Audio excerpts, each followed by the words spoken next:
दरम्यान आजच्या मोर्चापासून लांब राहिलेल्या भुजबळांनी बीडमध्ये ओबीसींच्या महाएल्गार सभेचं आयोजन केलं।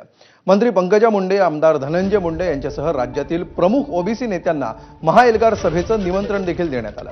मात्र ओबीसी नेते लक्ष्मण हाके यांच्याबाबत आयोजकांनी स्पष्टता दिली नाही। या सभेच्या पार्श्वभूमीवर आज बीडमध्ये ओबीसी समाजाची महत्त्वपूर्ण बैठक पार पडली। 2 सप्टेंबरचा GR रद्द करण्याची मागणी आजच्या बैठकीसह महाएल्गार सभेतून देखील करण्यात आली। ते त्यांच्या समाजाचे प्रश्न सोडत तसे आमचे नेते भुजबळ साहेब यांनी भूमिका घेतलेली। मी ओबीसीचा नेता आहे, नंतर मंत्री आहे, त्यामुळे आज या ठिकाणी सभा उधळायची भाषा कुणी करू नये। प्रत्येकाच्या ह्याच्यामध्ये दम असतो। असे वैचारिक मतभेद लढा तुम्ही, विचाराने विचाराची लढाई लढा। सभा उधळणं, हे करणं ते करणं ह्या आमच्या गोष्टी आहेत। तुम्ही जे महाराष्ट्रभर बॅनर लावताय तो पैसा कुठून आला आणि कुठल्या कुठल्या एजन्सीकडून कामं कसे कसे घेतले आम्ही बाहेर काढायचं का? मग ते या खोलात न जाता त्यांनी त्यांच्या समाजाचं